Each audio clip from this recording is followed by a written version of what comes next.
soberano e eterno Deus, Deus Todo-Poderoso, em Tua presença santa e gloriosa, Pai, mais uma vez nós te agradecemos por essa oportunidade nos dada de podermos nos reunir essa noite em Tua casa, para aprendermos um pouco acerca, Senhor, de algo maravilhoso que o Senhor instituiu, que é o casamento. Pai, Senhor, nessa hora nós queremos te pedir, Senhor, pelo palestrante, pelo pastor que vai ministrar, que o Senhor dê a ele nessa noite graça, unção, ousadia e autoridade, para que ele, Senhor, transmita aquilo que nós necessitamos e precisamos ouvir essa noite. Usa o teu servo para a honra, glória e louvor do teu nome. Pai, continua na direção deste trabalho,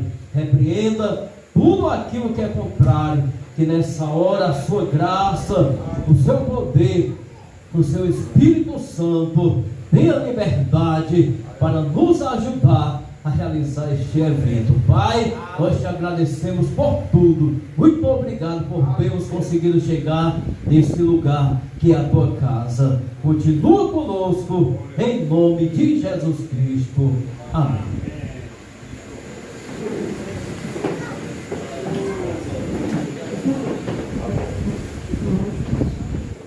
Glória a Deus, queridos irmãos, a paz do Senhor a todos. Amém. Quem trouxe a boca diz amém. Amém. Quero agradecer, irmão Socorro, o nome do Senhor, irmão Rogério, que é o supervisor da congregação. Obrigado por nos receber. Irmão Socorro, por ter feito o convite.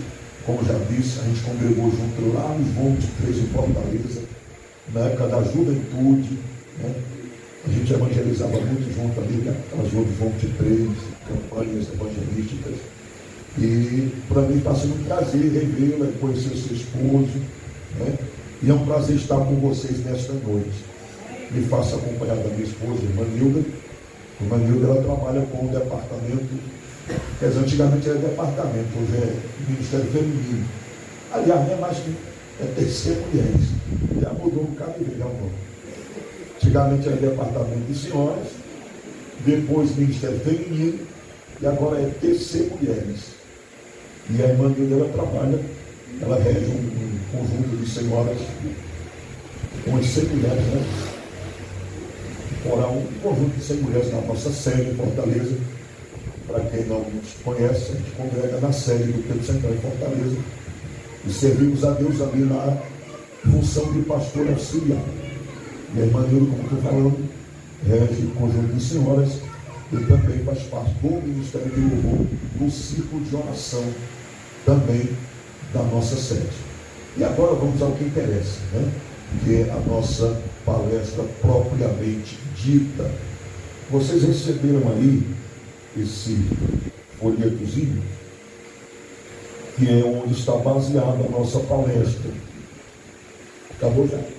Acabou, né?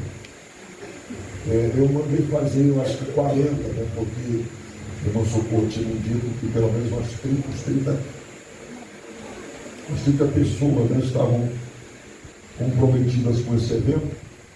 E eu mandei fazer isso aqui.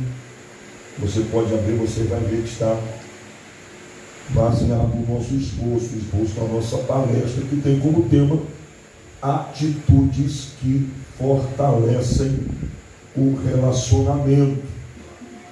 Nós vamos ler um texto para fundamentar a nossa palestra. Se os irmãos puderem ficar de pé e abrir a Bíblia, eu peço a vocês que abram no livro de Eclesiastes. Eclesiastes, capítulo de número 4. Glória a Deus. Eclesiastes, capítulo de número 4. Nós vamos ler do versículo 9 ao versículo de número 12. Eclesiastes, capítulo 4, do versículo 9 ao 12.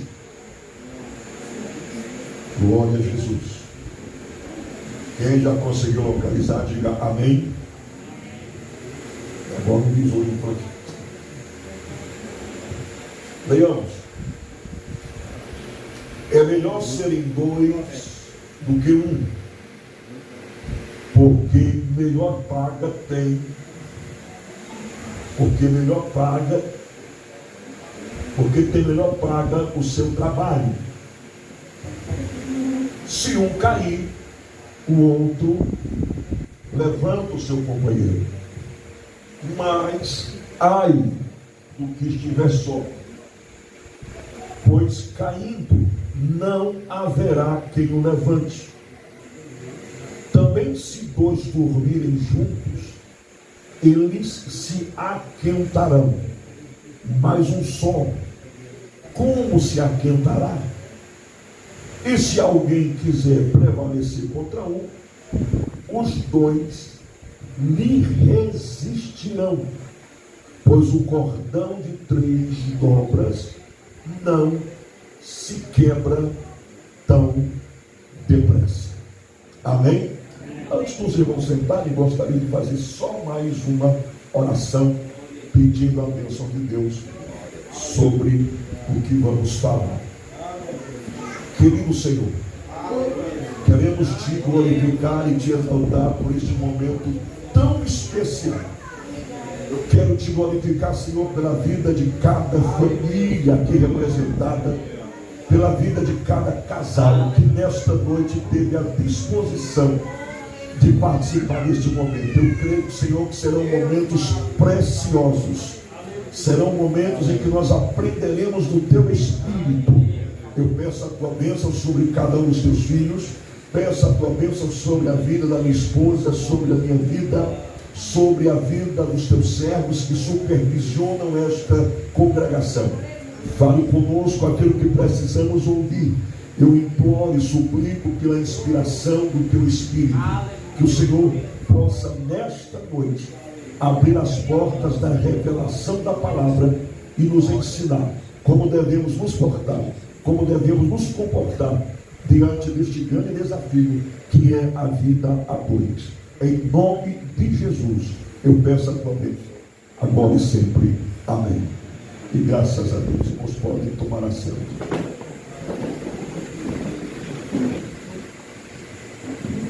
Muito bem, como os irmãos podem vir aí, e eu peço que você, e esse folhetozinho que você recebeu, não pode ficar fechado não, né? Para você acompanhar o que nós vamos falar. É um esboço do que eu vou falar nesta noite. Atitudes que fortalecem o relacionamento. Atitudes que fortalecem o relacionamento. Eu estou vendo aqui que tem muitos casais já com uma longa estrada de vida a dois, né? E que com certeza tem muita experiência para passar. Eu tenho ao longo do meu ministério, essa não é a primeira vez que eu tenho ministrado essa palestra, e não só palestra para casais especificamente, mas também para as famílias como um todo, onde eu tenho me deparado com pessoas que, por terem um longo tempo de jornada de vida a dois, por terem um longo tempo de família, eles, de certa forma, desconsideram a importância de um trabalho como esse, a importância de um seminário para a família, a importância de uma palestra para casais, porque julgam já saber de tudo, porque julgam já ter vivido tudo.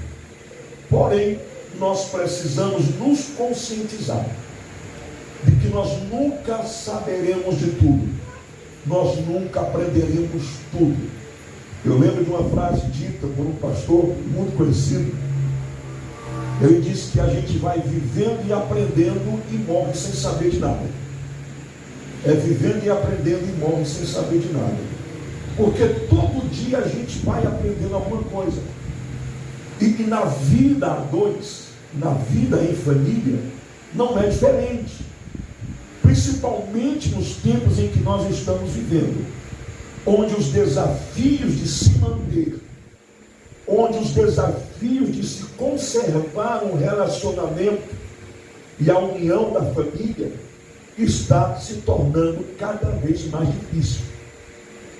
Acredito que os irmãos sabem disso tão bem ou melhor que eu, que nunca em toda a história das famílias se viu um ataque tão ferrenho, tão feroz, por parte do inferno, que por sua vez tem influenciado a mídia, que por sua vez tem influenciado alguns políticos, principalmente políticos da classe progressista. Nunca se viu um ataque tão ferrenho como nos dias de hoje, contra as famílias, contra os casais, na tentativa de desconstruir, na tentativa de desestruturar a imagem sacrossanta, a imagem sagrada com a qual Deus criou a família. Porque quando Deus criou a família, a gente sabe disso, Deus criou com um propósito: o de glorificar o seu nome e o de procriar e encher a terra. Esse é o propósito.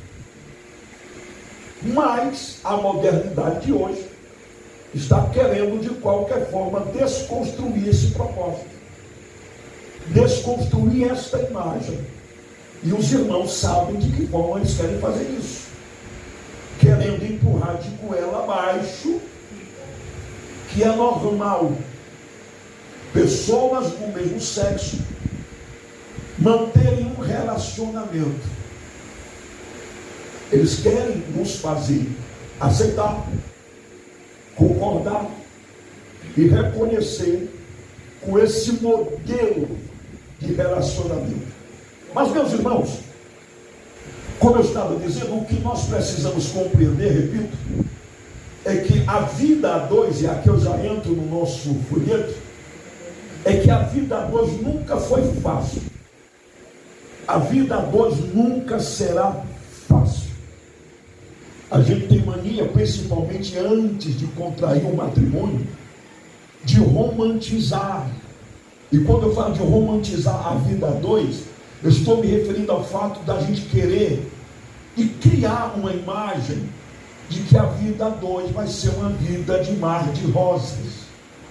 A gente idealiza a mulher perfeita, a gente idealiza o homem perfeito, a gente idealiza um casal perfeito, o casamento dos sonhos, a família dos sonhos.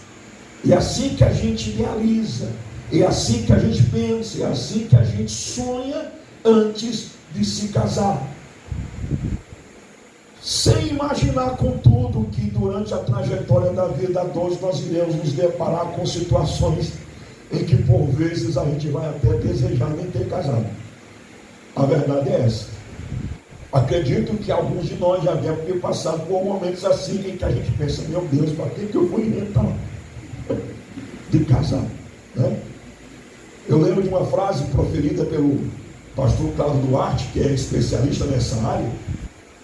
Acredito que você alguém aqui já deve ter escutado, quando ele disse que Jesus, quando veio à terra, ele disse: Pai, eu aceito o desafio de morrer. Vão cuspir em mim, vão bater em mim, vão me colocar uma coroa de espinho, mas casar, eu não aceito não. Brincadeiras à parte, o fato e a realidade é que a vida a dois nunca foi e nunca será fácil. Então nós sabemos disso. E que existem alguns percalços ao longo da jornada que podem comprometer a relação, tornando essa convivência ainda mais difícil e complicada. Ou seja, a jornada da vida a dois, por natureza, ela já é difícil. E para complicar e acentuar ainda essa complicação, ainda vão existir situações que podem contribuir para que esta relação, para que esta convivência, ela fique ainda mais complicada e, em muitos casos, até inviável, ou seja, a ponto de promover uma separação, uma ruptura no relacionamento. Agora, se nós sabemos que a vida a dois não é fácil, se nós sabemos que na jornada da vida a dois existem esses percalços, que podem contribuir para minar, para comprometer as estruturas do relacionamento, nós também precisamos saber que existem atitudes, que existem posturas, que existem comportamentos que podem nos ajudar. Por que eu estou enfatizando essa expressão que podem nos ajudar? É porque nós precisamos também reconhecer que, por mais que a gente adote todas as atitudes que nós vamos ver aqui, por mais que a gente adote essas atitudes ao longo da nossa jornada de vida a dois, nós não estaremos isentos de problemas. Nós nunca estaremos isentos de viver situações que vão abalar a relação. Porém, ao adotar essas atitudes, elas vão nos dar a condição de levar adiante. Por isso eu coloquei: sabemos que existem atitudes que podem nos ajudar no fortalecimento da relação, impedindo assim o seu desgaste. Gente, não existe casal que não passe por um período de desgaste na relação. Não existe um casal que não passe por problemas emocionais, psicológicos. Não existe um casal que não passe por um período em que o amor, em que a harmonia, em que os sentimentos arrefeçam. Se algum casal aqui disser: pastor, eu nunca passei por isso, me avisa que eu quero tirar uma foto com vocês e postar no meu Instagram. Porque eu desafio qualquer um aqui, do casal mais novo ao casal mais velho, a dizer que nunca tenha passado por um momento em que você não pensou em chutar o pau da barranca. Todos nós passamos por isso. E essas situações não tem nada a ver com espiritualidade. Porque a gente também tem a mania de pensar, de achar que num relacionamento, porque a gente é espiritual, a gente nunca vai passar por isso. Porque a gente não é espiritual, é que passa por isso. Isso é outro engano. Independente do nosso nível, independente do nosso grau de espiritualidade, todos nós haveremos de passar por situações assim, onde a nossa relação será abalada. Mas, se nós estivermos dispostos, porque também tem isso, irmãos, eu até me atrevo a dizer que não existe milagre que restaure. Escute bem para você não distorcer o que eu vou falar. Não existe milagre que restaure, que renove, que fortaleça um relacionamento, se não houver de ambas as partes a disposição de adotar atitudes que visem o fortalecimento dessa relação. Eu tenho acompanhado, eu e a minha esposa temos acompanhado alguns casais ao longo do nosso ministério, pelos quais nós oramos, jejuamos, pelos quais nós chegamos a fazer campanhas de oração. Mas uma das coisas que eu sempre pergunto a esses casais que estão em conflitos e em pé de separação é que se ainda existe amor e disposição para continuar lutando. Porque se o casal, se a mulher, se o homem diz assim: não, eu não tenho mais disposição para lutar, eu não tenho mais por que lutar, não há mais razão para continuar, então eu penso também, na minha opinião, você pode até discordar ou não, que não há mais razão também para se estar orando em busca de um milagre, porque tem que ter disposição. Porque se o casal diz assim: não, nós estamos assim frios no relacionamento, a nossa harmonia está arrefecendo, mas eu não pretendo me separar, aí eu vejo aí um vislumbre, uma fagulha de possibilidade de um milagre de restauração. Nós já pegamos casos difíceis que eu mesmo achei que não tinha solução, como de um casal em que o irmão, o esposo, descobriu que o filho que eles criavam não era dele. E o menino já tinha acho que 3 anos. O menino já tinha 3 anos e não era dele. Infelizmente, tinha sido um caso extraconjugal que a esposa teve e ele nunca soube até então. Quando soube, o menino já tinha 3 anos de idade. Imagine o abalo desse homem. Imagine como não ficou a cabeça desse homem quando descobriu que o filho que ele criava não era dele, era de um outro homem. E ele foi lá em casa, na nossa casa. E na primeira noite que ele chegou e me contou essa história, eu confesso que eu não consegui dizer nada. Ele chorava do lado, eu chorava do outro, sentindo a dor dele. Eu disse: meu irmão, hoje eu não sei o que te dizer. Hoje eu não sei o que te falar. Mas volte aqui na semana que vem, porque eu vou orar com minha esposa e nós vamos, então, com a ajuda de Deus, encontrar uma solução. Ele voltou na semana seguinte e a primeira pergunta que eu fiz foi: você ainda ama? Ele disse: amo. Você tem disposição para perdoar? Tenho. Irmão, é difícil. Mas quando ele disse isso, eu ainda amo e tenho disposição para perdoar, eu disse: então, o caminho para o milagre já está na metade. Resultado, nós começamos a orar. Depois a esposa veio, oramos todos juntos, eu, esposa e eles. Resultado, hoje estão bem. O irmão adotou o menino como se fosse filho dele mesmo. E a última vez que nós ouvimos e tivemos notícia foi que eles disseram que estavam vivendo uma verdadeira lua de mel, como antes, há muito tempo, não vivia. Houve disposição dele de perdoar e houve disposição dela para pedir perdão.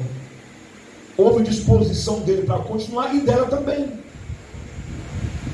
Então, eu penso que uma relação, ela não pode ser desfeita, a menos que os dois não queiram. Pastor, mas se houver um caso como esse, de uma traição, é o único caso em que a Bíblia nos dá o direito de uma separação, é quando há uma infidelidade conjugal. Porém, isso se o homem ou a mulher quiser. Porque se houver a disposição para continuar, a vontade de Deus vai ser sempre essa: que haja uma continuidade na relação. Então, queridos, tudo depende, é claro, primeiro de Deus e da disposição de continuar. Então existem atitudes que fortalecem, que ajudam no fortalecimento da relação e que podem impedir esse desgaste. No texto que nós lemos, está aí nesse folhetozinho, nesse texto o sábio Salomão destaca a importância da parceria e do companheirismo no fortalecimento da convivência. Ele afirma que é melhor serem 2 do que 1. Mas que atitudes nós devemos adotar na busca por esse fortalecimento? Em primeiro lugar, nós temos aí que nós precisamos entender que o casamento é uma parceria. O casamento é uma parceria. Nos casamentos, nas relações de hoje, como eu disse, por conta da modernidade e do progresso, o que se tem visto são casamentos e relações, e eu não sei se vocês já viram isso, pessoas que se dizem estar num relacionamento aberto. Já viram isso? Relacionamento aberto. O que significa um relacionamento aberto? Na pior das hipóteses, um relacionamento aberto é um relacionamento que dá direito do homem ou a mulher se relacionar com quem ela quiser. Ela pode morar com o homem pode morar com a mulher, mas pode ter casos extras fora, sem que nenhum e nem outro venha interferir ou cobrar fidelidade, cobrar compromisso. Isso é um relacionamento aberto. É um relacionamento onde o homem pode sair para onde quiser, voltar quando quiser, falar com quem quiser, ficar com quem quiser e vice-versa. Esse é o relacionamento aberto. No relacionamento aberto também se prega a convivência de independência. Ou seja, cada um tem o seu dinheiro, cada um tem o seu sonho, cada um tem o seu plano, cada um tem o seu projeto, cada um tem as suas ideias. Só vivem juntos debaixo do mesmo teto. Aí eu pergunto, esse tipo de relacionamento, ele tem respaldo bíblico? Sim ou não? O que Jesus ensina quanto ao casamento? E deixará o homem, o seu pai, sua mãe, sua família, se unirá à sua mulher e serão ambos uma só carne.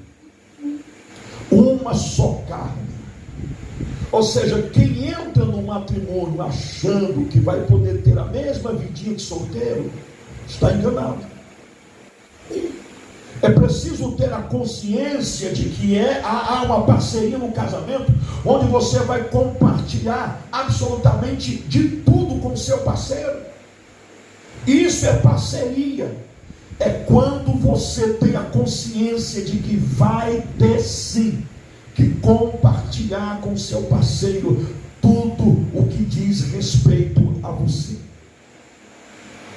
Não, pastor, mas eu tenho a minha independência. Eu tenho escutado muito isso, e isso nunca foi benéfico para ninguém.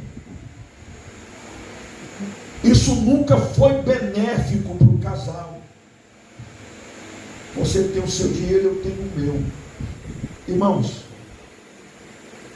não pode, não deve ser assim. Não gaste o seu que eu gasto o meu. Não pode ser assim. Imagine se um dos parceiros chega ao ponto de precisar de um dinheiro, de uma ajuda. Suponhamos que a mulher chegue para o esposo e diga: meu velho, eu estou precisando aqui de uma ajuda, estou precisando aqui de um dinheiro. E o homem vai e diz: te vira, porque o que eu tenho é meu. Para que casou? Se a mulher diz a mesma coisa para o homem: não, o dinheiro aqui é meu. Para que casou? Eu não sei se isso acontece com alguém aqui, mas geralmente quando um casal adota esse tipo de comportamento, a possibilidade de um conflito é de 100%. Porque imagina aí, se eu não posso contar com a minha esposa, se ela não pode contar comigo, eu vou contar com quem?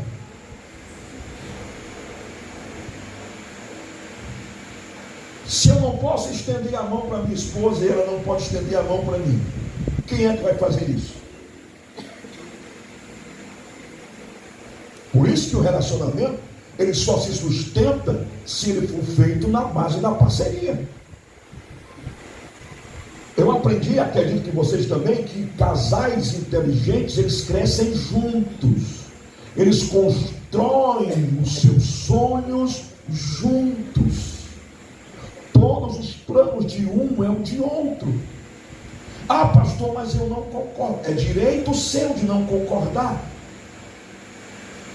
Nós temos o direito de não concordar, mas esse é o certo, esse é o correto.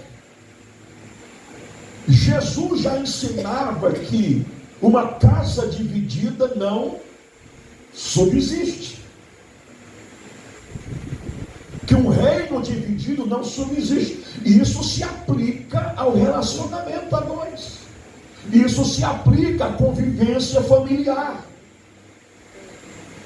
Eu tenho escutado histórias de casais que estão em situações de conflito, de contendas diárias, justamente por conta dessa postura de independência adotada por um dos parceiros. São mulheres que vivem implorando para que o marido lhes dê alguma coisa. Mulheres que vivem implorando para que o marido lhes dê alguma coisa.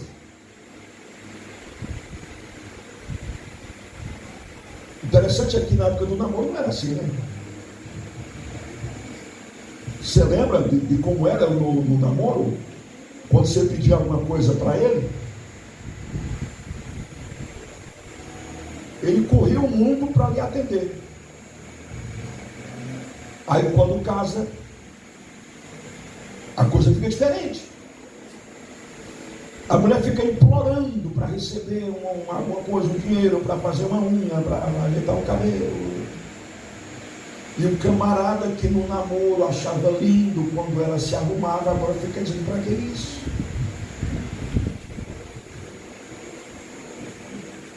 Para que se ajeitar de cabelo? Para que se ajeitar de unha? Quando você conheceu não era assim? Você não achava bom, não achava bonita? Até dizia: você está linda. E agora? Eu confesso que eu não consigo entender a atitude de maridos que agem desta forma. Eu não estou falando de você gastar de forma desequilibrada, de forma desordenada. Mas qual é o papel do marido, qual é o papel do parceiro na relação? A priori é o de cuidar da parceira, de cuidar da esposa, de cuidar da mulher. É de oferecer a ela o que ele pode dar de melhor.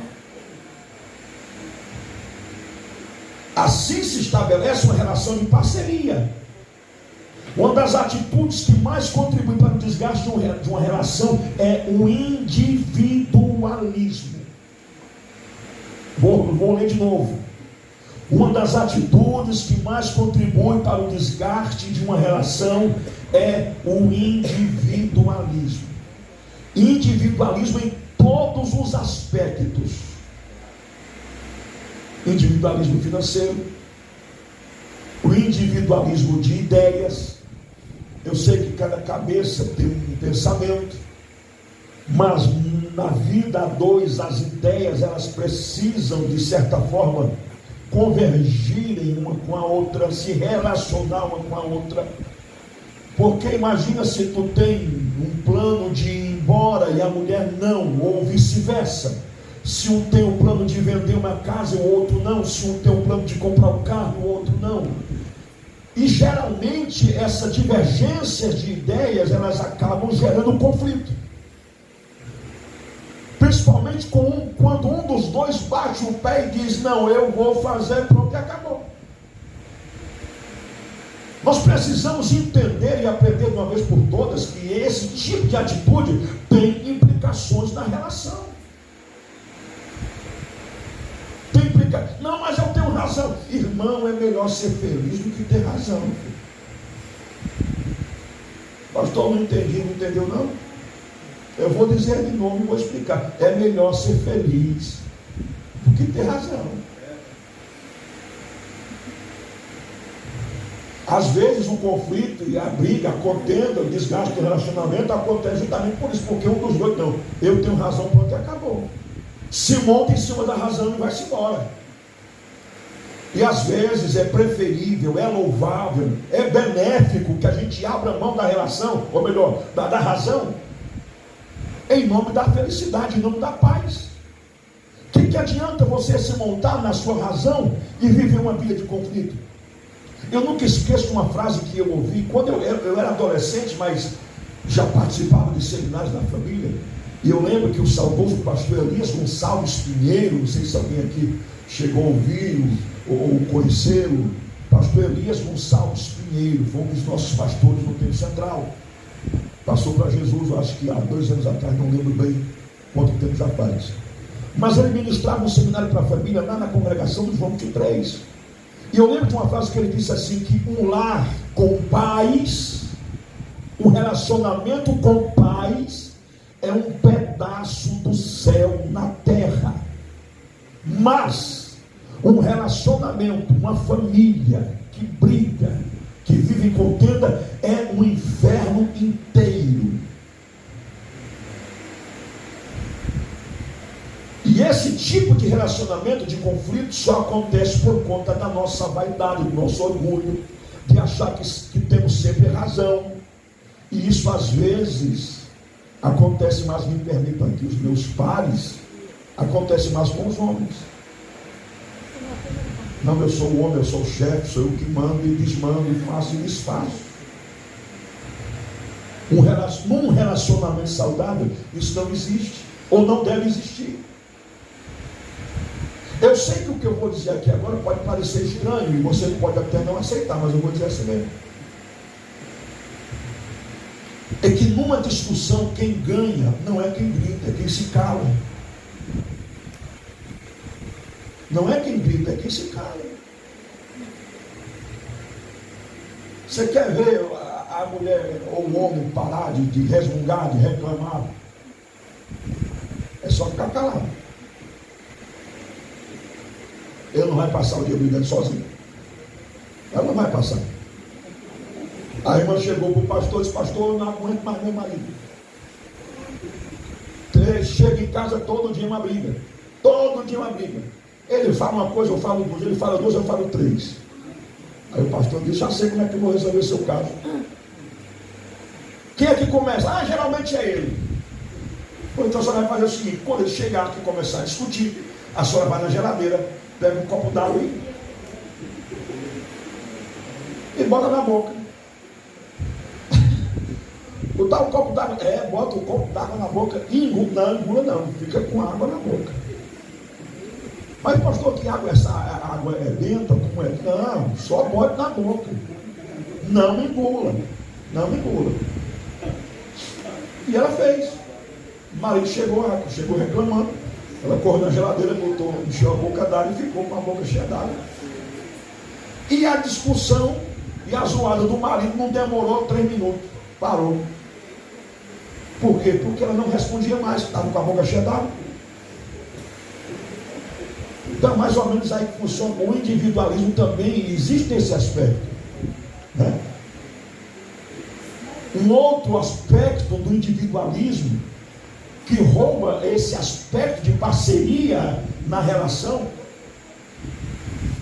é quando você resolve tomar decisões sem consultar o companheiro ou a companheira. Pastor, mas eu preciso. É claro que você não vai, por exemplo, pastor, eu tenho que falar. Eu falei isso numa palestra uma vez, um homem perguntou: pastor, eu tenho que falar tudo para a minha esposa que eu vou fazer, eu tenho que perguntar se eu posso.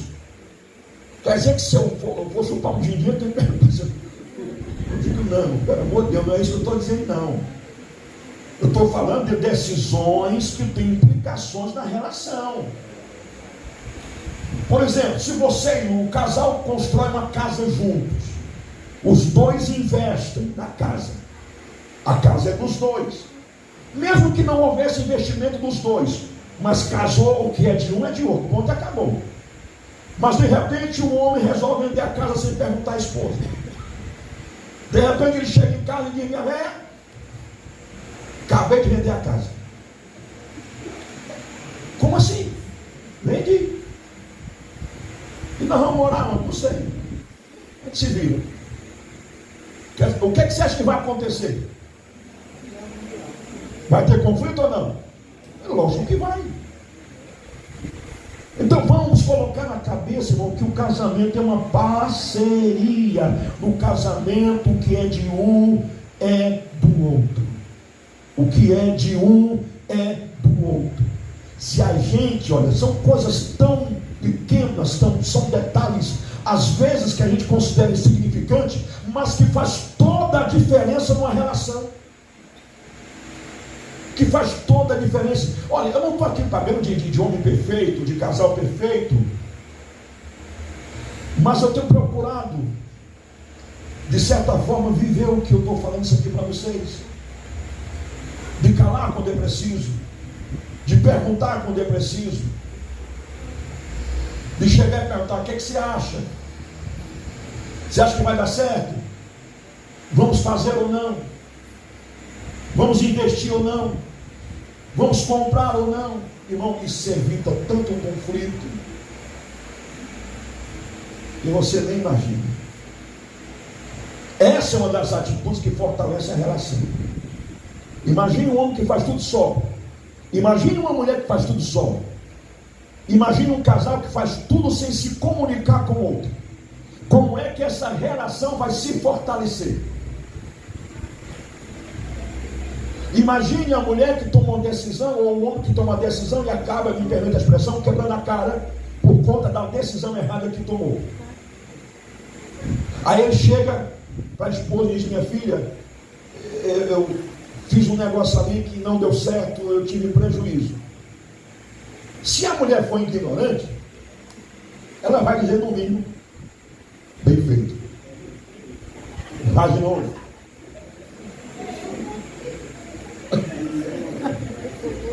Vai de novo. Vai, moça.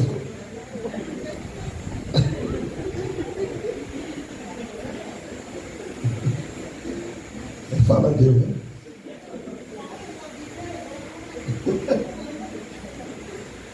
Então geralmente isso acontece. Isso acontece em todos os casais. Repito, se tiver alguém aqui que não passa por esse tipo de situação, me avise. Eu faço questão de... Por falar nisso, numa palestra como essa, o pastor fez essa pergunta: se existia um casal que não discutia. Aí, sentado ao lado de um casal de idoso, tinha um casal mais novo que disse: olha, esse casal aqui de idoso nunca brigaram, nunca discutiram. Aí o pastor que estava dando a palestra: é verdade que eles nunca brigaram. Todo mundo aplaudiu, mas quando foram, descobriram que os dois eram surdo, mudo e cego.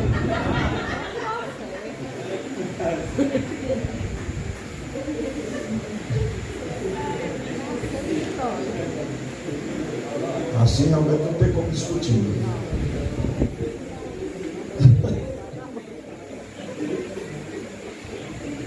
Irmãos, é tão bom a gente agir com parceria em tudo. Viajar, passear, curtir junto. Porque eu só tenho ela e ela só tem a mim. E a gente tem que aproveitar a mulher que Deus colocou do nosso lado, o homem que Deus colocou do lado de vocês. Nós precisamos viver a vida em parceria. Eu quero destacar mais uma vez o que Salomão diz aqui.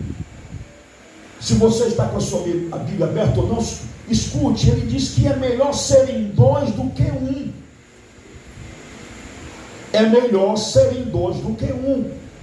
E em seguida ele diz: porque tem melhor paga, ou seja, tem melhor salário, tem um salário maior quando os dois trabalham juntos.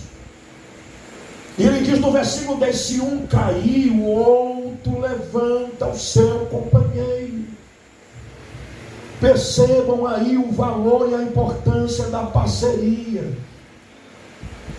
Nunca bata no peito e diga: eu sou eu que faço, eu que sou, eu sou o tal. Não é não, irmão.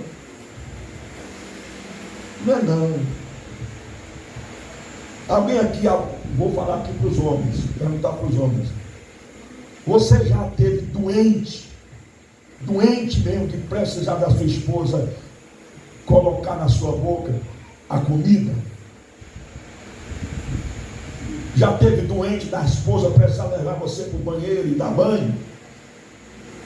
Já teve doente da esposa precisar vestir você? Já teve doente? Não, pastor, nunca passei pela situação de ter que ela me dar banho, ter que me vestir, mas já ficou de cama, dela levar comidinha na cama para você comer?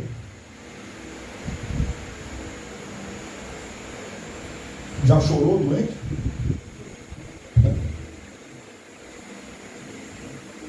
Meu irmão, tem homem que se acha muito machão, mas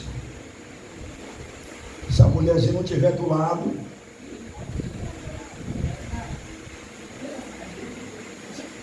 é verdade, isso é verdade. Eu já tive situações, meu irmão, de chorar, de pedir a morte, e se a minha velha não estivesse do meu lado. Eu disse que seria de mim. Eu já tive que passar por 2 crises de perda nos rins. Quem já passou. E ainda bem que eu estava em casa, eu não estava viajando, porque eu viajo muito pregando. Mas nas 2 vezes que aconteceu, eu estava em casa. Se não fosse a minha esposa, desse tamanhozinho aí. Imagina uma mulher desse tamanho aí, que ela está de salto, mas...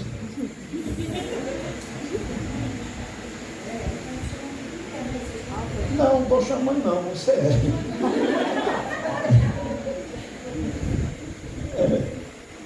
Uma mulher desse tamanho, que se muito tem 1,5 metro. Não, mas é... De levantar um homem da minha altura, da minha largura. Há um pouco mais de um ano, eu passei por uma cirurgia, onde eu tirei um caroço do intestino. Quem me sustentou foi ela. Quem me sustentou foi ela. E às vezes eu ficava olhando para ela, e, meu Deus, porque eu peso de 100 para cima. Eu peso de 100 para cima. Tem 1,83 m de altura. E como eu disse, ela mais ou menos, se muito, é 1,5 m. Imagina ela me pegando, levantando da cama. Aí cadê o homem zarrão? Se acaba ali, meu irmão.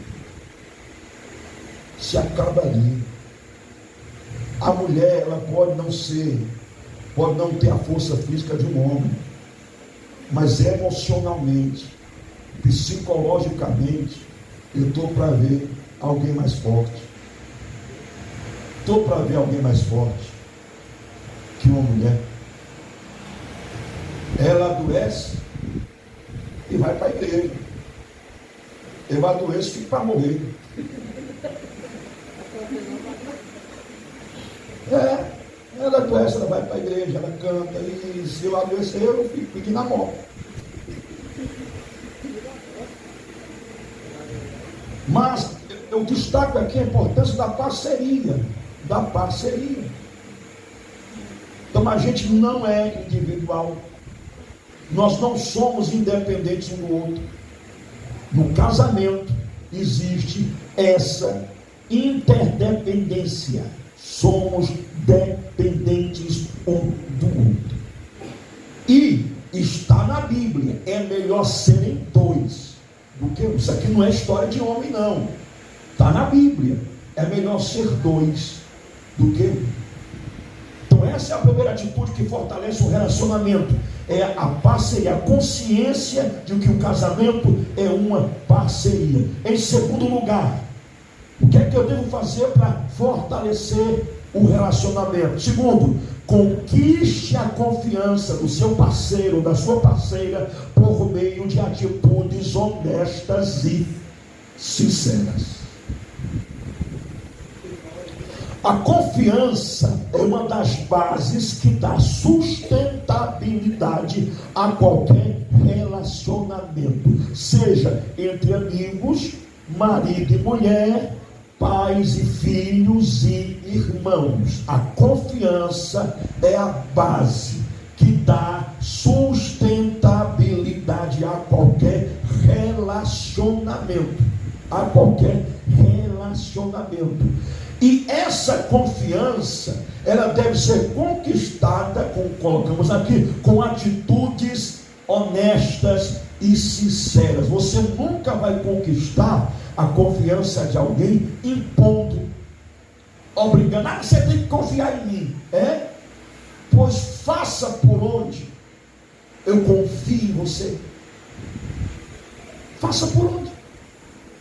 Que a confiança é uma conquista que se constrói ao longo do tempo, que se constrói ao longo da jornada, que se constrói ao longo da trajetória da vida. Você não constrói uma confiança da noite para o dia, ela se perde da noite para o dia. Aliás, ela se perde dentro de minutos, mas a sua construção leva tempo. A sua construção leva tempo. A confiança nunca será conquistada por meio de imposição ou barganha, ou seja, a confiança também não se pode comprá-la. Não se compra a confiança, porque a confiança, uma vez quebrada, será difícil a sua restauração. Aí eu coloquei uma frase, uma observação: demora-se muito para construir uma relação de confiança, 1 minuto para destruí-la e quase uma vida toda para restaurá-la.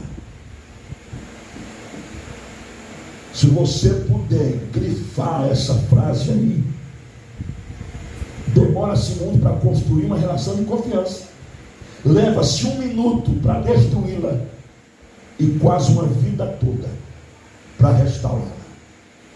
É difícil, porque quando há uma quebra, uma ruptura da confiança, essa quebra e essa ruptura, ela vai implicar no emocional da mulher ou do homem. E é muito ruim você viver com desconfiança. É muito ruim você viver sufocado pela desconfiança de um ou do outro. Como eu sei que Deus não fala à toa, e esse encontro não foi marcado por acaso, eu tenho certeza absoluta de que Deus deve ter trazido algum casal aqui para trabalhar a relação desse casal, principalmente no que tange a essa questão da confiança. A confiança no relacionamento é um dos pilares de sustentação. Imagine uma mulher que não pode ir na esquina sem que o homem pergunte: o que é que você foi fazer?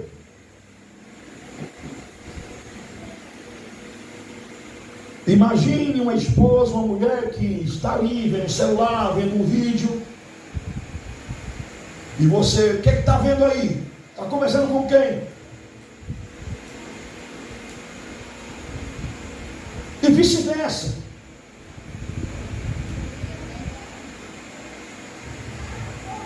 Isso é sufocante.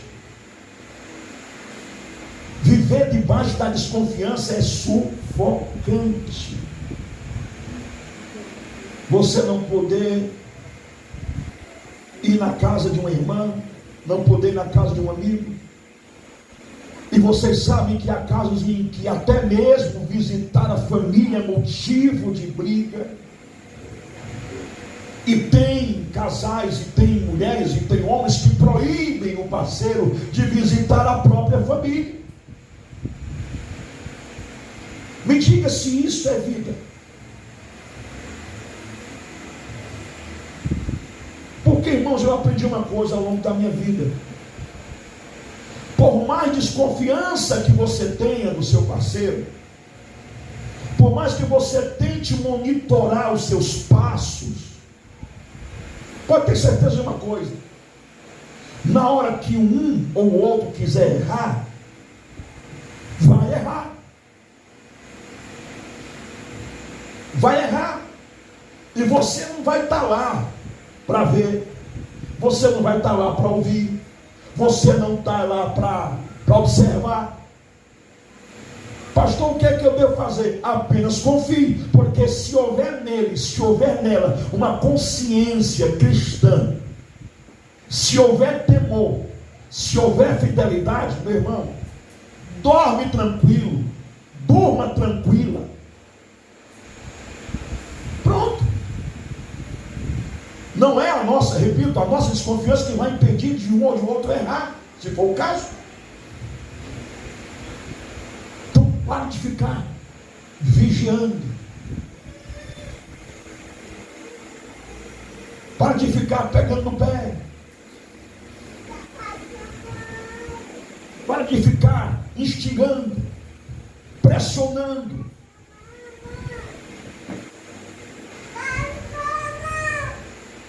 Já me perguntaram uma vez se eu tenho ciúme da minha esposa.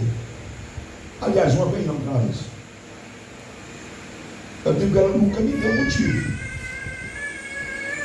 para ter ciúmes dela. Porque eu conheço a mulher com quem eu me casei.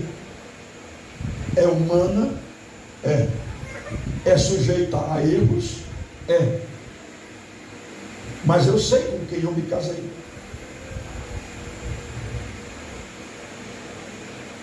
Ela sai, ela canta, às vezes ela sai para cantar nas congregações, ela vai sozinha, e eu não fico, a não ser que por conta da violência em Fortaleza, às vezes abaixa aquela preocupação e a gente pergunta onde é que está, se está tudo bem, mas fora isso, ela sai, eu não fico, onde é que tu está? Está com quem? Fazendo o quê? Conversando com quem? Irmão, isso é ridículo.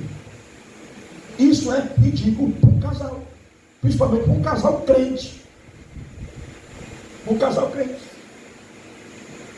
Então a desconfiança, ela mina as estruturas do casamento, da relação. E aí você, para conquistar essa confiança do seu parceiro, agora você também tem que fazer a sua parte. Haja de maneira honesta e sincera. Adote um comportamento honesto e sincero, para que ela olhe para você, ou ele olhe para você, e não tenha medo de onde você vai e com quem você conversa. Eu conheço casais que eram casais, mas que acabaram se separando justamente por causa da desconfiança. Por causa da desconfiança. E eu sei que em tempos de internet, a desconfiança parece ter aumentado ainda mais. Em tempo de internet a desconfiança parece que aumentou ainda mais. E nós precisamos ter cuidado com isso, meus irmãos, porque o diabo, ele é especialista, ele é estrategista, ele pega situações mínimas para fomentar uma situação de conflito. Se você não tiver a mente blindada pela palavra, se você não tiver a mente blindada pelo Espírito Santo, o diabo vai começar a bombardear a sua mente e dizer, vai ver o que teu marido está fazendo, vai lá. Vai lá, pega o celular dele, aí você espera ele dormir, aí vai mexer no celular, ver se tem alguma coisa. E às vezes o homem faz a mesma coisa, vai lá, pega o celular da mulher para ver o que tem lá. E o diabo procura mais,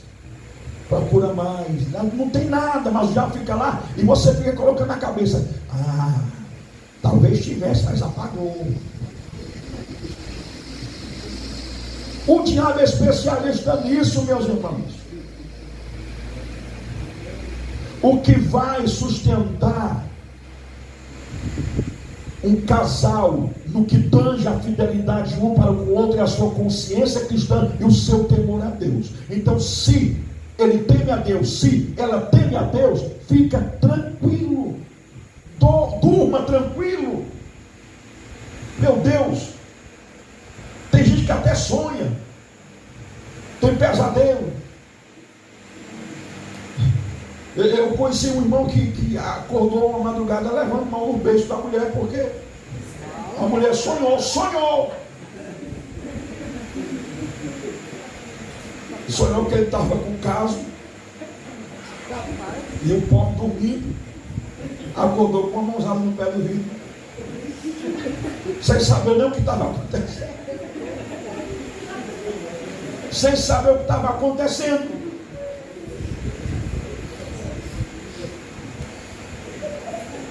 Bora, quem é? Quem é o quê?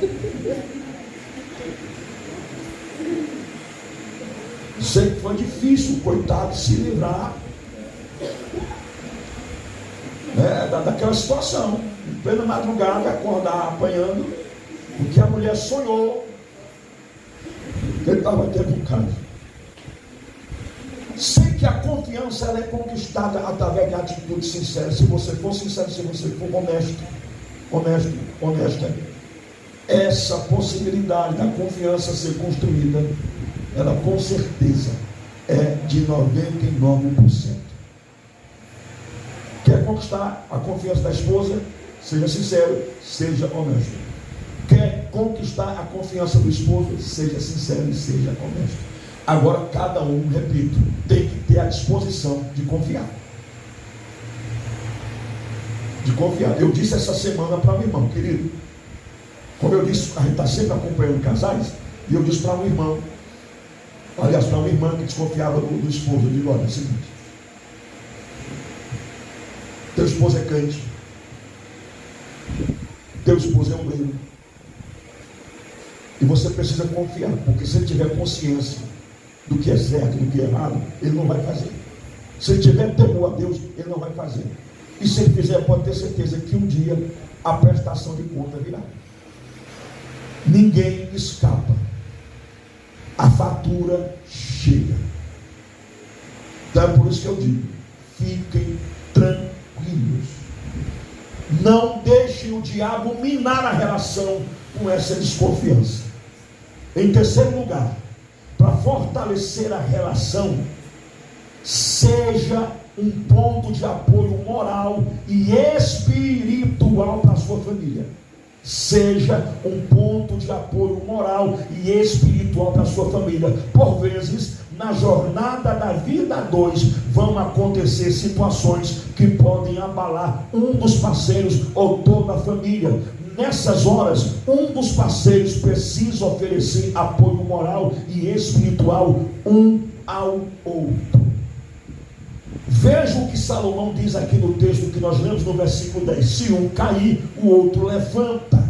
Se um cair, o outro levanta. Olha a importância do apoio moral e espiritual que um parceiro deve oferecer ao outro. Ao longo da vida, vai acontecer situações em que um ou outro vai ficar abalado por uma situação, por uma circunstância, por uma perca, por uma frustração, por uma decepção. Geralmente essas frustrações e decepções ao longo da vida, elas tendem a atingir, além do espiritual, o aspecto psicológico e emocional, deixando a pessoa para baixo. Às vezes é um projeto não alcançado, não concluído, não concretizado, um sonho não realizado. Às vezes é uma prova em que você foi reprovado, é um emprego que você não conseguiu.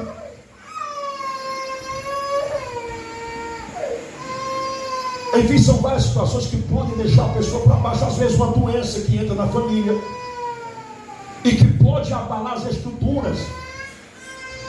O marido ou a esposa precisa ter nesta hora firmeza espiritual e emocional para ser o apoio do outro, para dar força ao outro, para dizer: conte comigo, para dizer: eu estou aqui, para dizer: pode chorar no meu ombro, para dizer: olha, você não conseguiu desta vez, mas não vamos desistir. Meu Deus, a pior coisa que que pode existir no relacionamento é quando um dos dois fracassa em alguma coisa e o outro, ao invés de chegar e dizer: olha, nós vamos continuar, não vamos desistir, é chegar e falar: não falei que você não tinha condição? Bem que eu lhe disse que você não tinha inteligência para isso. Você foi de teimosa, foi de teimoso. Se a pessoa já está para baixo, meu irmão, você termina de arrasar. Trate de colocar o seu parceiro para cima. Elogia. Levanta a moral dele, levanta a moral dela.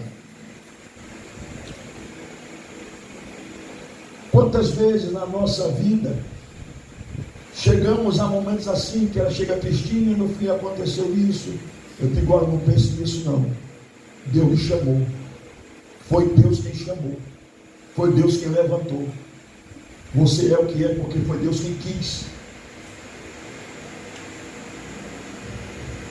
Aí você vai ajudando, você vai levantando a moral. Eu nunca esqueço, meu Deus do céu, como é que um casal desse sobrevive desse jeito. A pobre da irmã, toda feliz, se arrumou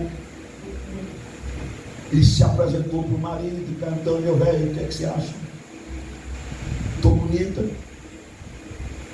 E a pobrezinha, ela era desprovida de beleza. Como dizia no meu interior, meio desabilitada.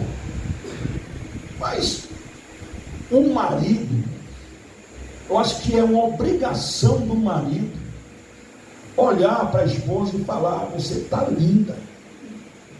Está linda. Quando ele quer contar, mas vai profetizando que não dá certo.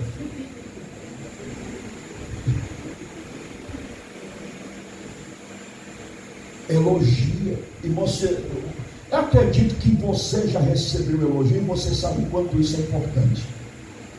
O quanto isso te coloca para cima.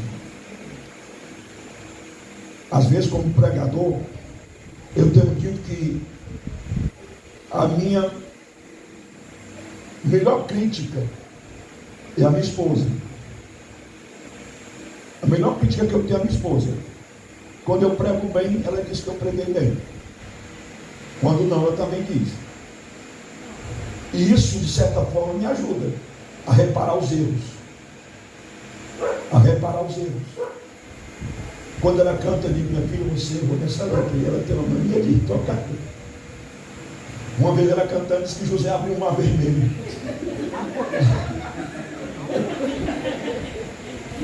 E o pior é que os irmãos estão dando glória a Deus. Eu digo: esse povo não lê Bíblia mesmo, não. Esse povo não lê Bíblia, não. E ela cantando, e José tocou no mar e abriu o mar vermelho. E o povo: glória a Deus. Eu digo: meu Jesus, esse povo.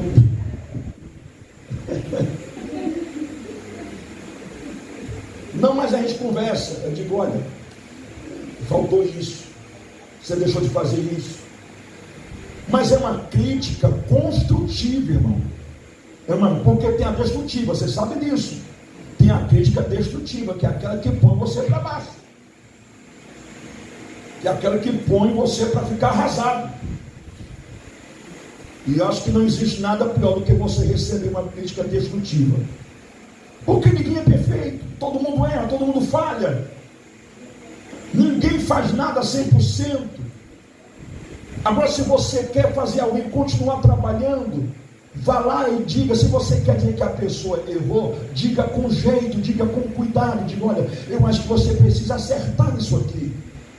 Você tem talento, você tem capacidade, você tem condição, mas você falhou nisso aqui. Na próxima vez, está entendendo? É diferente de a pessoa chegar, como já fizeram comigo, quando eu tinha 15 anos de idade, que eu comecei a pregar aos 14. Comecei a pregar aos 14 anos. E quando eu tinha 15 anos, eu fui pregar numa igreja no outro estado. Era a minha primeira vez fora do estado do Ceará. Uma pessoa chegou para mim e perguntou: quem é tu para pregar? Tu prega o quê? Quem foi o doido que te convidou para pregar? Você imagina como eu me senti nesse dia? Eu quis morrer. Eu quis morrer.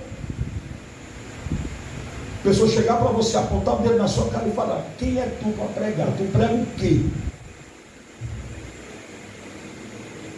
Então a crítica, dependendo de como ela é feita, ela pode colocar você para cima, ela pode te ajudar a crescer, ou pode arrasar com você. Ou pode arrasar com você. E o parceiro, na relação a dois, ele precisa ser um ponto de apoio moral e espiritual. Vai ter dias em que a mulher não vai ter condição moral e espiritual de lidar com a situação. E o homem precisa assumir esse papel. Vai ter dias que vai ser o homem que não tem condição. E aí a mulher precisa se apresentar como uma coluna. E geralmente, como eu já disse aqui anteriormente, a mulher ela tem mais força emocional, psicológica e espiritual do que os homens. Mas na relação, os dois precisam, em algum momento da jornada, se apresentar como um apoio moral e espiritual para a família. Em quarto lugar, quer fortalecer a relação? Seja um referencial. Os parceiros precisam ver um no outro alguém de conduta exemplar. Alguém de conduta exemplar. Meus irmãos, eu vou dizer novamente aqui: a melhor avaliação crítica que eu posso receber tem que vir da minha esposa, porque ela que convive comigo. A melhor avaliação crítica que ela pode receber é minha, porque eu convivo com ela. Tá certo? Então eu preciso olhar para ela e ver que ela é um exemplo de vida, a ponto de eu poder chegar numa reunião como essa aqui, por exemplo, e exaltar as suas qualidades. Repito, é humana? É. Tem defeito? Tem. Mas ela tem muito mais qualidades, na minha visão. É uma mulher guerreira, é uma mulher disposta, de oração, é uma mulher verdadeira que quando quer dizer, ela diz. Se ela tiver de dizer alguma coisa na sua cara, ela vai dizer. Honesta. E eu confesso a vocês que muitas coisas que eu vivo, que eu sou e tenho, não chega à metade do que ela tem, do que ela é, do que ela faz. Por exemplo, a vida de oração, ela ora 5 vezes mais do que eu. E às vezes eu tenho orado, ela talvez não saiba, ele vai saber agora. Às vezes eu tenho orado e tenho pedido a Deus que me dê a disposição que ela tem para orar. Então, nesse aspecto e em outros, ela é um referencial para mim. Na disposição, às vezes eu chego de viagem, passo a noite viajando, voltando para casa, eu chego, vou dormir. Ela chega e vai fazer as coisas. Vai varrer a casa, vai lavar a louça, vai fazer almoço. E eu que fico dizendo, minha filha, vai dormir. Ela diz, não, tem que fazer, vai lá e faz. Isso para mim é um referencial. Que eu ainda não quis ser, mas...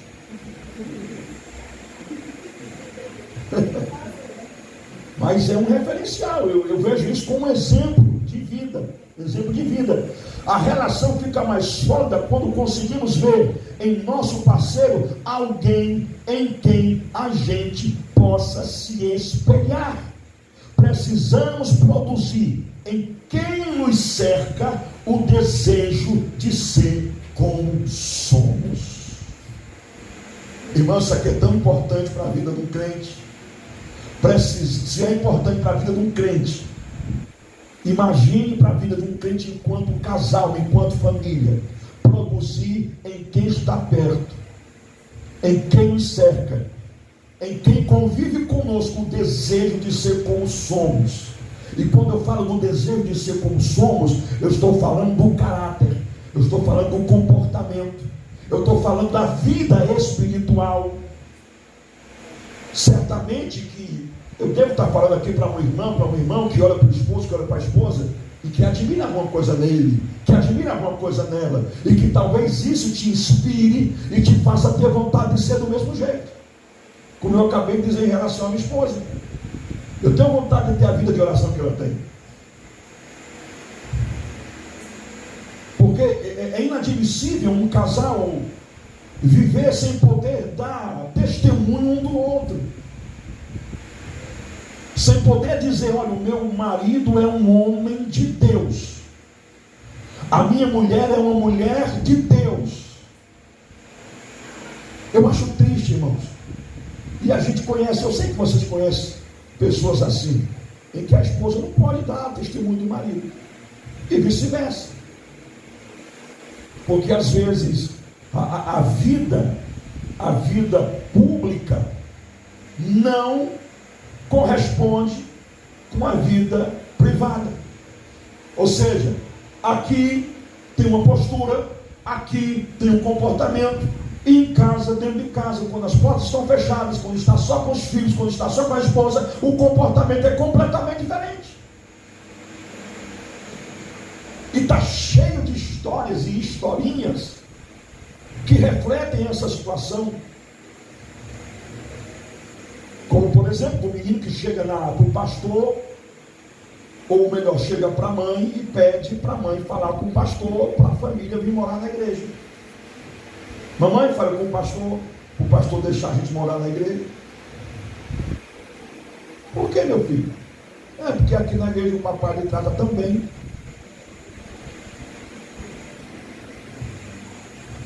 Você está entendendo, irmão? A gente ri e seria cômico se não fosse trágico. E aquilo que você é, faz e fala em casa tem reflexo nos seus filhos, tem reflexo em quem está perto de você. Como uma outra história que se conta, eu não sei se é verdade, mas depois de um culto, um menino, sempre é um menino. O menino subiu no altar, chegou o pastor, enquanto a mãe dele conversava com o pastor, o menino ficou rodeando o pastor, e levantava o paletó do pastor, como quem estava procurando alguma coisa. E o pastor, conversando até que o pastor disse: meu filho, você está procurando o quê? O menino disse: eu estou procurando a sua outra cara. A minha outra cara? Foi mamãe que disse. O senhor tinha duas caras.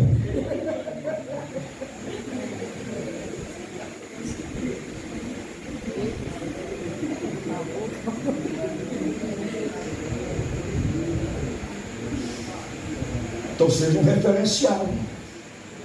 O que você faz, o que você fala, tem implicações, tem reflexos na vida de quem te cerca. Na vida de quem te cerca. Queira Deus que nós, como pais, possamos produzir em nossos filhos o desejo de serem homens de bem, mulheres de bem, homens de Deus, mulheres de Deus.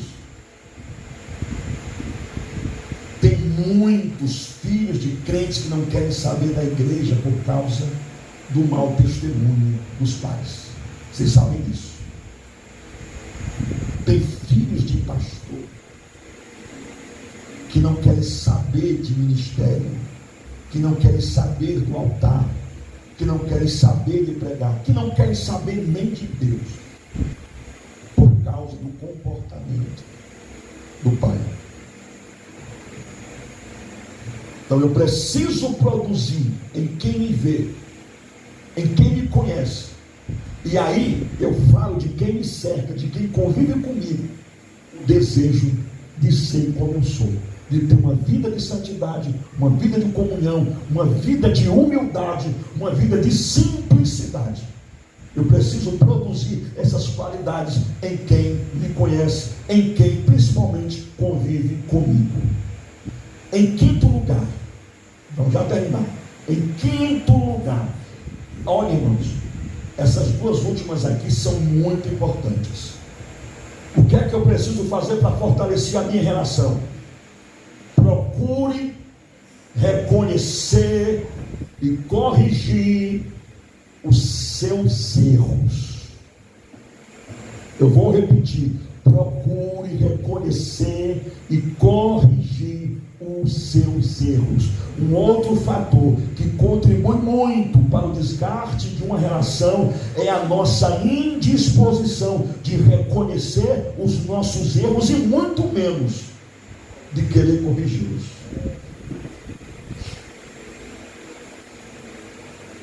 Na maioria das vezes, e principalmente os homens, a gente esbarra no nosso orgulho, a gente esbarra na nossa prepotência, e pelo fato de sermos o homem da relação, a gente acaba se recusando a reconhecer que errou.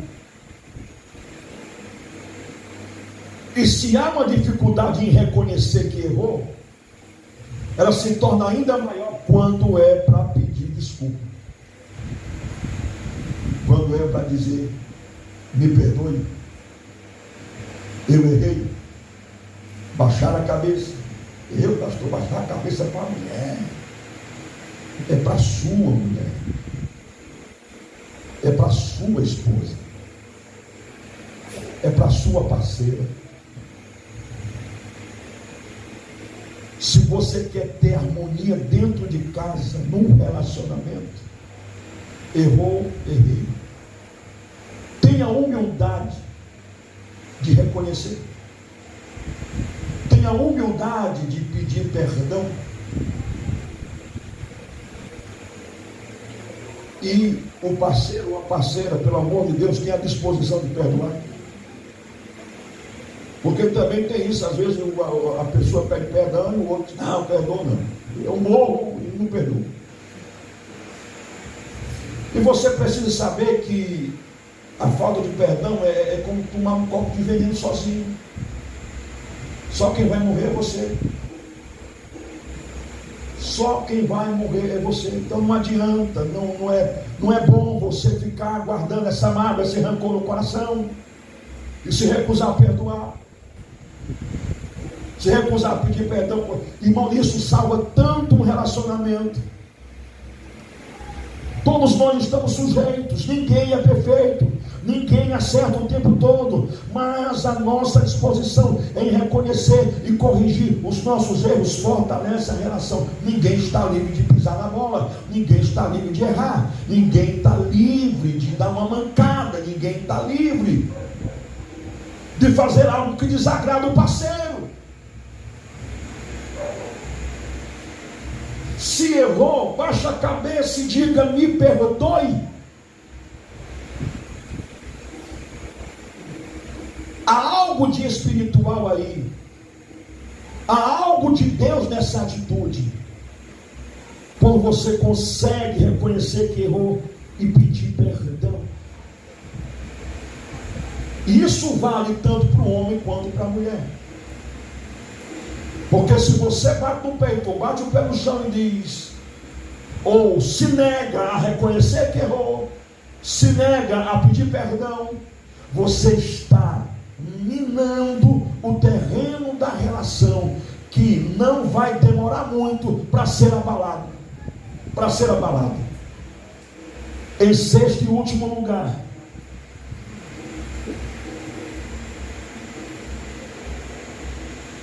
procure manter o equilíbrio emocional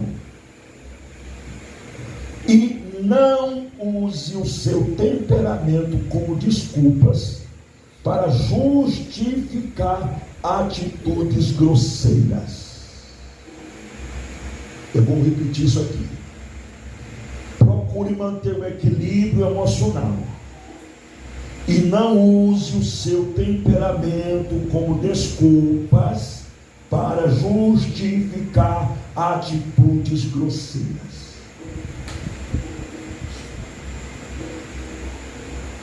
O que é manter o equilíbrio emocional?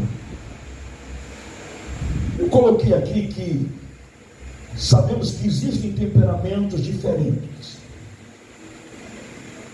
Existe aquele mais exaltado por natureza. Quando eu falo exaltado, eu estou falando da disposição de se enfurecer com facilidade.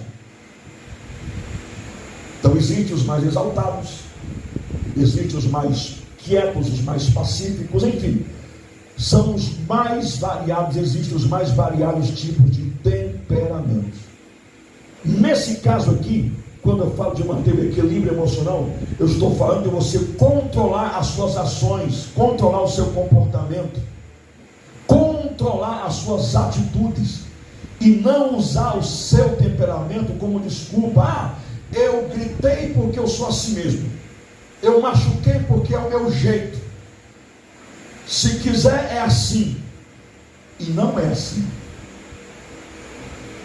O que eu tenho para dizer aqui agora é: dê um jeito no seu jeito. Não use o seu jeito para machucar. Não use o seu jeito para ferir.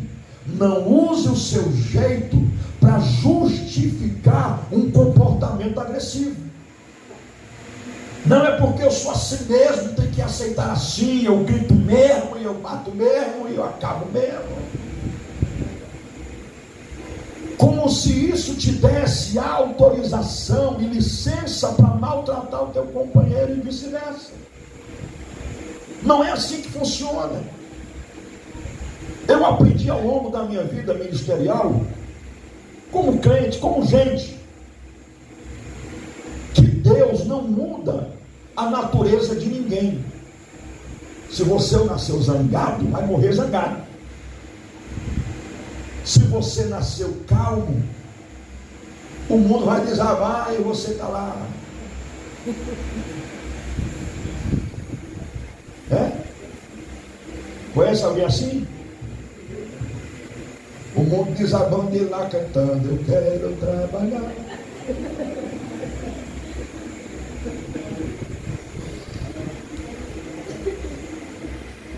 Não todos nós temos essa diferença de temperamento, e Deus não muda isso.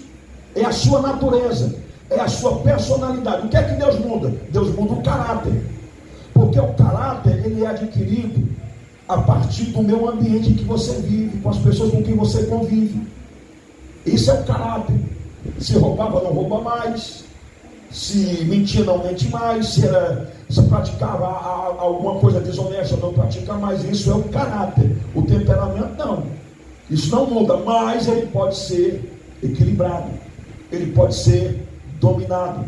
É o que a Bíblia chama de domínio próprio. Domínio próprio. Pessoas zangadas que conseguem manter o equilíbrio. As orelhas fervem, a cara fica vermelha, mas ele pede graça a Deus e se segura. Isso é manter o equilíbrio emocional. Mas aqui tem gente que faz o contrário. Não, eu sou assim mesmo, eu sou grosseiro, eu vou partir para cima. E ela vai ter que me entender que é o meu jeito. Não é assim que funciona. Não é assim que funciona. Da mesma forma a esposa. Não, eu sou esquentada, eu sou espoletada e se mexeu comigo, e se pisar no meu pé, vai saber quem eu sou.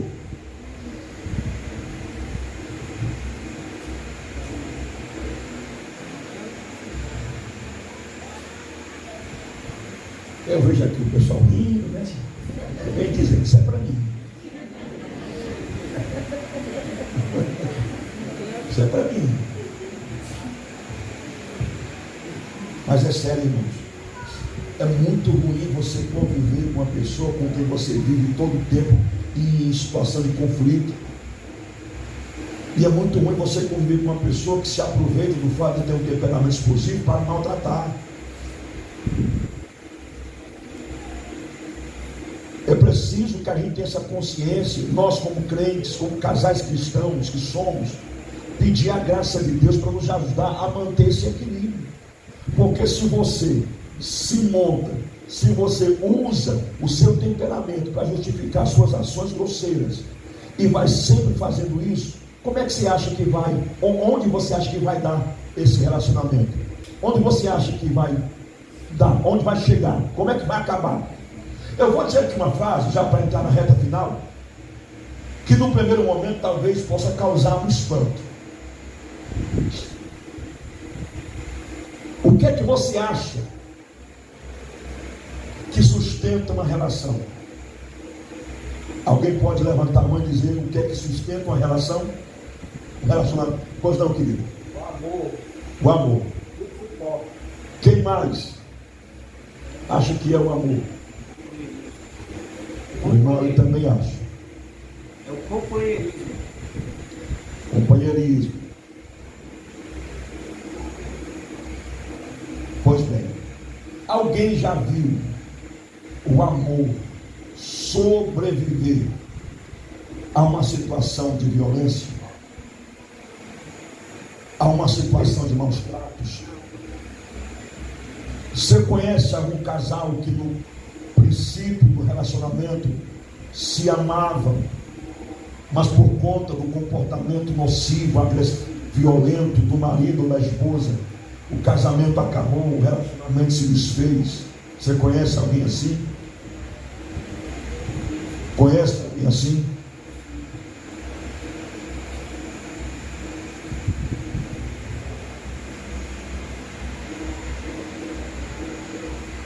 O irmão disse ali, e está na Bíblia, que o amor tudo suporta. Você acha que o amor suporta uma relação de violência? Por mais que a mulher ame, você acha que ela vai aguentar apanhar todo dia? Por mais que ele ame, ele vai aguentar uma mulher grosseira, briguenta, todo dia. Por isso que eu disse que o que eu vou dizer pode até causar um choque e pode até parecer contraditório ao que está na Bíblia. Mas o que sustenta uma relação são as atitudes. São as atitudes. Porque o amor é como uma planta, irmãos, que precisa ser adubada, cuidada, aguada, bem cuidada. Se você deixa de aguar uma planta, a tendência dela é murchar, secar, amarelar e morrer. E morrer. A gente conhece casais que já tem vários anos de casamento, mas que só vivem juntos, só moram debaixo do mesmo teto, porque o amor já não existe mais. E por que não existe? Por causa dos maus tratos. Qual é a mulher que aguenta um homem grosseiro, estúpido, ignorante? Qual é a mulher que aguenta um homem que não cuida dela?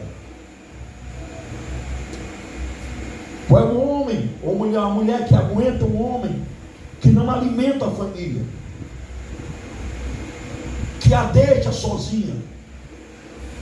Qual é a mulher que vai aguentar um relacionamento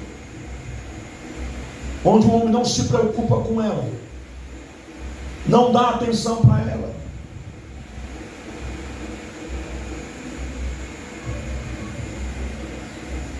Pode parecer esquisito, mas eu aprendi que o que sustenta são as atitudes. São as atitudes. É claro que o amor tem que existir. Tem que existir. Mas você já viu alguém passar a gostar de outro só por causa das atitudes? O sujeito tratou tão bem, cuidou tão bem, que a mulher passou a gostar dele, que o homem passou a gostar dela por causa do jeito, por causa do tratamento, por causa do comportamento. Conhece alguém assim? Eu conheço. Eu conheço. Por isso que o tema da nossa palestra é atitudes que fortalecem o relacionamento. Parceria, confiança, apoio moral e espiritual, referencial, capacidade de reconhecer e corrigir os erros, e o equilíbrio emocional. O equilíbrio emocional. Procure evitar discussões por coisas banais e faça o que for possível para manter a harmonia da relação. Eu vou terminar com isso aqui. Procure evitar discussões por coisas banais e faça o que for possível para manter a harmonia da relação. Discutir por coisas banais. E tem gente que dá maior valor começar uma discussão porque a tampa do vaso está levantada,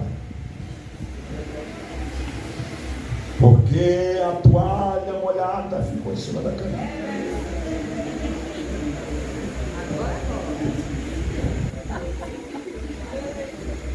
Né, filho? Porque deixou a luz do banheiro acesa.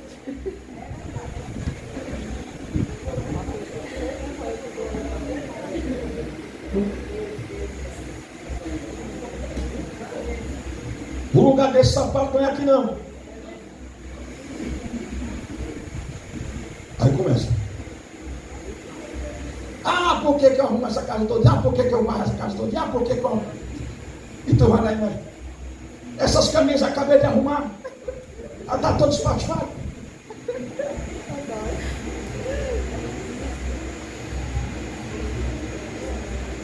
Tem certeza que é só mal de homem? Eu conheço alguém que que chama a atenção do homem porque deixou a camisa fora, a cueca fora do lugar, mas que às vezes também dê suas peças.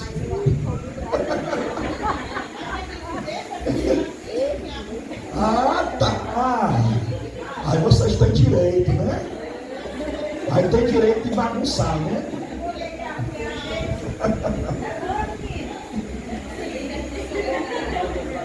Aí agora é um complô.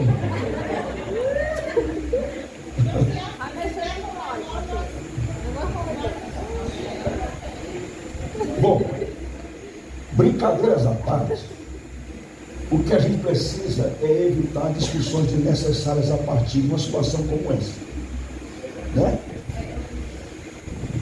Fora da foto do lugar, vai lá e pegue. Não brigue não, vai lá e pegue.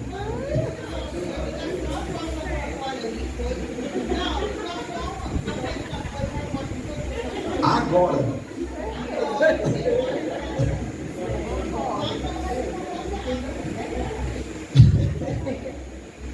Gente, mas para concluir que eu já estou com fome. Eu cheguei às 6 horas. Eu sei que vocês também. Talvez. Mas discussões banais que possam comprometer a relação.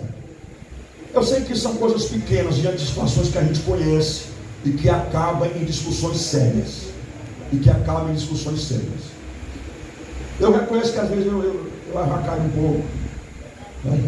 Aí eu digo, mas socorro, não dá corda não. Não dá corda não, porque ela só é pequena. Às vezes ela reclama, eu digo, minha filha, custa nada você ir lá e custa nada, você vai lá e apaga a luz. É só apertar o dedinho, ó. Pronto, a gente fica em paz. E a gente segue a vida, né? É tão bom, irmãos, um lar com paz. É tão bom um relacionamento com paz. Não existe coisa melhor na terra do que uma família debaixo da bênção de Deus, que tenha paz dentro de casa. Porque o lar é o melhor lugar para se estar, é o melhor lugar que existe, irmãos. A nossa casa não tem igual, por mais simples e pobre que seja, não tem lugar melhor do que a nossa casa. Olha, eu viajo muito, eu fico em hotéis bons, mas eu não vejo a hora de voltar para casa, sabe? De comer a comidinha que ela faz, de sentir o cheiro da roupa de cama, da redinha, entendeu? Essa parte da toalha não esquece. Mas é muito bom, irmãos, um lar aqui onde Jesus reina, onde Ele é o Senhor da relação, onde o Senhor é quem domina, onde o Senhor é quem estabelece a sua paz. Agora, nós precisamos fazer a nossa parte. Vamos ficar de pé. Eu quero que você dê a mão à sua esposa, dê a mão aí à sua esposa, ao seu esposo. E você quer dizer alguma coisa? É sério, não? É porque ela disse que ia falar também. Eu estou para ver se ela quer falar alguma coisa. Mas eu quero aproveitar nesse momento, e estamos em casais.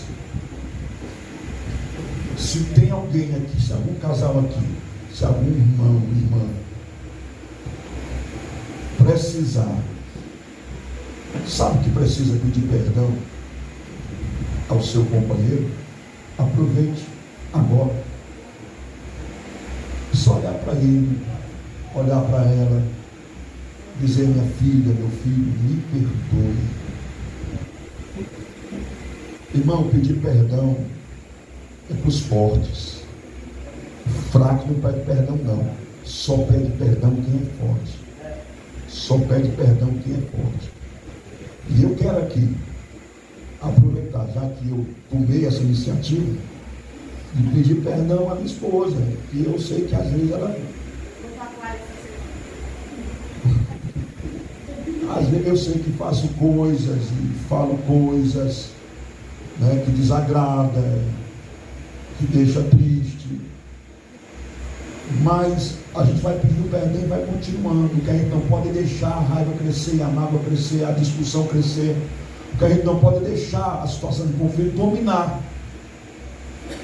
Porque o perdão, o pedido de perdão e o reconhecimento do erro vai fortalecendo a relação, vai fortalecendo. Todos nós temos como, não existe casal perfeito, não existe casal perfeito. O que existe são casais que, em nome de uma vida harmoniosa, é capaz de reconhecer que errou, de pedir perdão, de corrigir os erros e de continuar em frente. Tá certo? Então, eu peço perdão à minha mulher. Quero ouvir.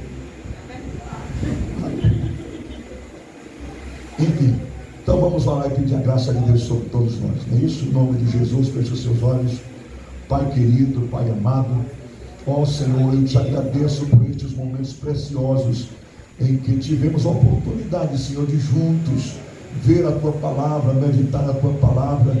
Eu sei, meu Deus, que o que eu falei aqui nesta noite foi coisa muito simples, coisa que todo mundo já sabe, mas que às vezes nós esquecemos e até não colocamos em prática, meu Deus. Eu te peço nesta noite que o Senhor reavive essas atitudes em nosso coração e que o Senhor nos dê graça, força para continuar, Senhor, levando a vida a dois, essa vida que o Senhor escolheu para nós, porque foi o Senhor que instituiu o casamento, foi o Senhor que instituiu a família, foi o Senhor que nos uniu. E eu te peço, meu Deus, nos ajude a manter a nossa relação debaixo da Tua bênção, debaixo da Tua graça. Eu peço a Tua bênção sobre cada casal aqui nesta noite. Deus, visita cada um dos Teus filhos, fortalecendo a relação e repreendendo toda obra contrária, toda, Senhor, influência maligna, ou todo bombardeio do inferno contra os Teus filhos. Coloca por terra nesta noite, Senhor, qualquer pensamento de separação. Meu Deus, se algum casal aqui, e Tu me disse, Senhor, no decorrer desta palestra, que trouxe alguém aqui para revitalizar, para restaurar a relação, e disso eu não tenho dúvida, Tu vais fazer um milagre nesta noite, Senhor, porque no nome do Teu Santo Filho, nós colocamos por terra toda obra infrutuosa das trevas, todo bombardeio do inferno, o espírito da contenda, o espírito da discórdia, da desarmonia, o espírito que quer desestruturar este casal. Oh Pai, em nome de Jesus, renova, restaura o amor, a harmonia, a paz, a comunhão, o amor. Oh Deus, em nome de Jesus, traga a Tua bênção sobre todos nós. Entregamos a nossa vida, o nosso casamento, a nossa família em Tuas mãos. Pedimos a Tua bênção em nome de Jesus, e todos digam amém. Glória a Deus. Pode tomar assento. Eu já estou sentindo cheiro de cará. É cará? Torrado na praça, né?